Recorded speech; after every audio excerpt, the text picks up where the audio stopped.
नमस्कार जोहार, मैं हूं जुगेश और चलिए जानते हैं झारखंड के 25 बड़ी खबरों को केवल 5 मिनट में। लेकिन दोस्तों, अगर अभी तक आप लोगों ने हमारे चैनल को सब्सक्राइब नहीं किया है तो कर ले। होली से पहले राज्य सरकार ने मैया सम्मान योजना की लाभार्थी महिलाओं को बड़ा तोहफा देने की तैयारी कर ली है। सरकार की योजना के अनुसार 17वीं और 18वीं किस्त एक साथ लाभार्थियों के खातों में भेजी जाएगी। सूत्रों के मुताबिक यह राशि फरवरी के 28 और 29 तारीख के बीच डीबीटी माध्यम से सीधे बैंक खातों में ट्रांसफर की जाएगी। खास बात यह है कि इस बार महिलाओं को 2 महीने की किस्त एक साथ यानी कुल 5,000 रुपए मिलेंगे। सरकार का कहना है कि होली जैसे बड़े त्योहार से पहले महिलाओं को आर्थिक राहत देने के उद्देश्य से यह फैसला लिया गया है ताकि वे त्योहार की तैयारियां आसानी से कर सकें। विभागीय स्तर पर लाभार्थियों की सूची और बैंक खातों का सत्यापन अंतिम चरण में है। जैसे ही प्रक्रिया पूरी होगी, राशि डीबीटी के माध्यम से ट्रांसफर कर दी जाएगी। मैया सम्मान योजना से जुड़ी इस राहत भरी खबर से लाखों महिलाओं में खुशी की लहर है। सरकार के इस फैसले को महिला सशक्तिकरण की दिशा में एक बड़ा कदम माना जा रहा है। साथ ही सरकार ने बड़ा ऐलान किया है कि मैया योजना के सभी लाभार्थियों महिलाओं को अब 2,000 की लोन दिया जाएगा। इस लोन से महिलाओं को सशक्तिकरण की दिशा में अहम भूमिका मिलेगी। प्रधानमंत्री किसान सम्मान निधि योजना के लाभार्थियों के लिए बड़ी खबर सामने आ रही है। देश के करोड़ों अन्नदाताओं की आर्थिक स्थिति को मजबूती देने वाली इस महत्वाकांक्षी योजना के तहत 22वीं किस्त का इंतजार अब खत्म होने वाला है। पिछली किस्त 19 नवंबर 2025 को जारी होने के बाद अब केंद्र सरकार होली के त्योहार से पहले किसानों को बड़ी सौगात देने की तैयारी में है। होली से पहले बरसेगी आर्थिक राहत। कृषि मंत्रालय के सूत्रों के अनुसार 22वीं किस्त जारी करने की प्रशासनिक और तकनीकी तैयारियां लगभग पूरी कर ली गई हैं। संभावित तारीख इस साल होली 4 मार्च 2026 को है। ऐसे में संभावना है कि मार्च के पहले सप्ताह या फरवरी के अंत तक किसानों के बैंक खातों में 2,000 की राशि हस्तांतरित कर दी जाएगी। सालाना 6,000 की सहायता के तहत यह इस साल की पहली और योजना की कुल 22वीं किस्त होगी। झारखंड में मौसम एक बार फिर करवट बदल रहा है। सर्द हवा के कारण राज्य के अधिकांश हिस्सों में तापमान सामान्य से नीचे चला गया है। स्थिति यह है कि न्यूनतम तापमान सामान्य से 4 डिग्री तक कम दर्ज किया जा रहा है। रांची और जमशेदपुर को छोड़ दें तो राज्य के ज्यादातर जिलों में रात का पारा 10 डिग्री से नीचे पहुंच चुका है। गुमला में राज्य का सबसे कम न्यूनतम तापमान 5 डिग्री सेल्सियस रिकॉर्ड किया गया है। खूंटी, सिमडेगा, मेदिनीनगर, हजारीबाग समेत कई जिलों में कड़ाके की ठंड का असर साफ दिख रहा है। ग्रामीण इलाकों में अलाव का सहारा लिया जा रहा है, जबकि शहरों में भी लोग गर्म कपड़ों में नजर आ रहे हैं। मौसम विभाग के अनुसार रांची समेत पूरे झारखंड में 9 फरवरी से मौसम एक बार फिर करवट लेगा। इस दौरान आसमान में बादल छाए रहेंगे और यह सिलसिला अगले 4 दिनों तक जारी रहने की संभावना है। हालांकि इससे न्यूनतम तापमान में थोड़ी बढ़ोतरी हो सकती है। मौसम विज्ञान केंद्र रांची के वैज्ञानिक अभिषेक आनंद ने बताया कि 9 फरवरी को एक नया पश्चिमी विक्षोभ देश के उत्तरी हिस्से में सक्रिय हुआ है, जिसका असर झारखंड में भी देखने को मिल रहा है। उन्होंने कहा कि बादल छाने के बाद तापमान में उतार चढ़ाव रहेगा। बादल हटते ही फिर से ठंड बढ़ सकती है। इस दौरान सुबह के समय कई जिलों में कुहासा छाने की भी संभावना है। हालांकि अगले 24 घंटों में मौसम की स्थिति में किसी बड़े बदलाव की उम्मीद नहीं है और बारिश की भी कोई संभावना नहीं जताई गई है। गुमला में राज्य का सबसे कम न्यूनतम तापमान 5 डिग्री सेल्सियस रिकॉर्ड किया गया है। खूंटी, सिमडेगा, मेदिनीनगर, हजारीबाग समेत कई जिलों में कड़ाके की ठंड का असर साफ दिख रहा है।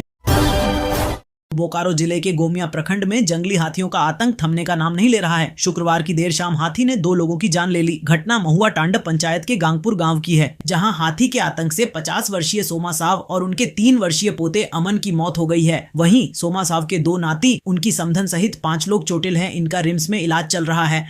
शनिवार को पीड़ितों का हाल जानने स्वास्थ्य मंत्री इरफान अंसारी और उत्पाद मंत्री योगेंद्र प्रसाद रिम्स पहुंचे। डॉक्टर इरफान अंसारी ने पीड़ितों के परिवार वालों से बातचीत की और चिकित्सकों को बेहतर इलाज के लिए दिशा निर्देश दिए। यहाँ की जो सरकारी प्रावधान के तहत मृतकों और घायलों को मुआवजा दिया जाना है, उसके अनुरूप उन्हें मुआवजा दिया जाएगा। जिनकी मौत हुई है उन्हें 4 लाख रुपए और घायलों को 1 से 1 लाख रुपए दिए जाने की बात कही। मंत्री योगेंद्र प्रसाद ने बताया कि हाथियों का झुंड लगातार गाँव में घुसकर जान माल की क्षति पहुँचा रहा है, जिससे जानकारी मुख्यमंत्री को भी जानकारी दी गई है। हाथियों के आतंक को कम करने के लिए एक टीम बनाई गई है, जो हाथी को इंजेक्शन देकर उसे बेहोश करेगा और दलमा के जंगलों में ले जाया जाएगा। वहीं उन्होंने बताया कि ग्रामीणों को हाथी से बचने के लिए टॉर्च, मशाल, सोलर लाइट भी मुहैया कराई जा रही है।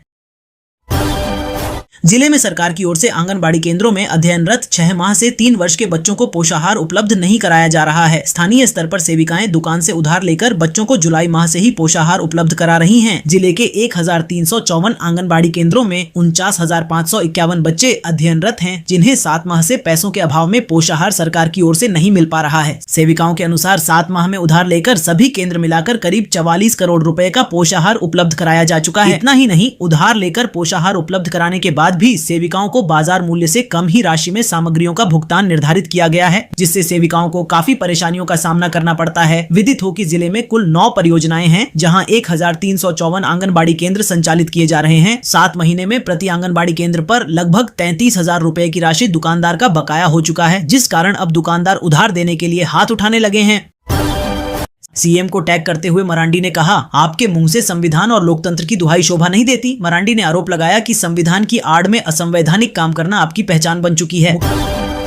मैया समान योजना के लाभार्थी महिलाओं के लिए बड़ी खुशखबरी की खबर। सरकार ने घोषणा की है कि योजना की लाभार्थी महिलाओं को बैंकों के माध्यम से 20,000 रुपए तक का आसान लोन मिल सकेगा। हेमंत सरकार ने घोषणा की है कि अब सभी लाभार्थी महिलाओं को बैंकों के माध्यम से 20,000 तक का आसान लोन उपलब्ध कराया जाएगा। इस फैसले से महिलाएं स्वरोजगार शुरू कर सकेंगी और अपनी आर्थिक स्थिति मजबूत कर पाएंगी। सरकार का कहना है कि लोन प्रक्रिया को सरल रखा जाएगा ताकि अधिक से अधिक महिलाएं इसका लाभ उठा सकें। मैया योजना के तहत लोन मिलने की खबर महिलाओं के लिए उम्मीद जगाने वाली है, क्योंकि इससे आर्थिक आत्मनिर्भरता को बढ़ावा मिल सकता है। मैया योजना के तहत लोन मिलने की खबर महिलाओं के लिए उम्मीद जगाने वाली है, क्योंकि इससे आर्थिक आत्मनिर्भरता को बढ़ावा मिल सकता है।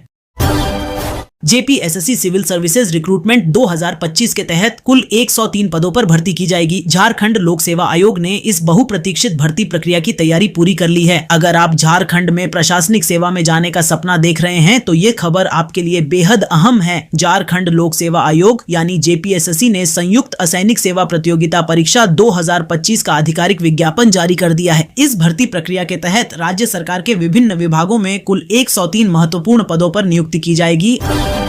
केंद्र सरकार अगले हफ्ते झारखंड को 15वें वित्त आयोग के तहत दूसरी किस्त जारी करेगी। इस किस्त के रूप में राज्य को 275 करोड़ 12 लाख रुपए मिलेंगे। केंद्र सरकार अगले हफ्ते झारखंड को 15वें वित्त आयोग के तहत दूसरी किस्त जारी करेगी। इस किस्त के रूप में राज्य को 275 करोड़ 12 लाख रुपए मिलेंगे। सरकार के अनुसार इस राशि का उपयोग राज्य में विकास कार्यों, बुनियादी सुविधाओं को मजबूत करने और स्थानीय निकायों की जरूरतों को पूरा करने में किया जाएगा। केंद्र से मिलने वाली इस आर्थिक सहायता से झारखंड के विकास को नई गति मिलने की उम्मीद है। दिल्ली पुलिस की क्राइम ब्रांच ने बड़ी कार्रवाई करते हुए झारखंड के जमशेदपुर स्थित कपाली इलाके से 2 संदिग्धों को गिरफ्तार किया है। दोनों को गुप्त सूचना के आधार पर पकड़ा गया। सूत्रों के मुताबिक गिरफ्तार संदिग्धों से पूछताछ जारी है। प्रदेश अध्यक्ष आदित्य साहू ने प्रेस वार्ता कर मुख्यमंत्री हेमंत सोरेन पर तीखा हमला बोला। पत्रकारों को संबोधित करते हुए आदित्य साहू ने आरोप लगाया कि मुख्यमंत्री लगातार व्यापारियों को डराने, धमकाने और अपमानित करने का काम कर रहे हैं और उनसे दरबार में हाजिरी लगाने की अपेक्षा रखते हैं। आदित्य साहू ने घाटशिला चुनाव के दौरान मुख्यमंत्री के बयान का जिक्र करते हुए कहा कि इस तरह की भाषा का इस्तेमाल व्यापारी समाज का अपमान है। पुल मरम्मत कार्य के चलते रेल यातायात में बदलाव किया गया है। इस कारण राजधानी एक्सप्रेस समेत कई ट्रेनों का मार्ग परिवर्तित किया गया है। ये ट्रेनें अब टोरी लोहरदगा रांची मार्ग से होकर चलेंगी। रेल प्रशासन के अनुसार यात्रियों की सुरक्षा को ध्यान में रखते हुए यह फैसला लिया गया है। यात्रियों से अपील की गई है कि यात्रा से पहले ट्रेन की अद्यतन स्थिति की जानकारी अवश्य प्राप्त कर लें।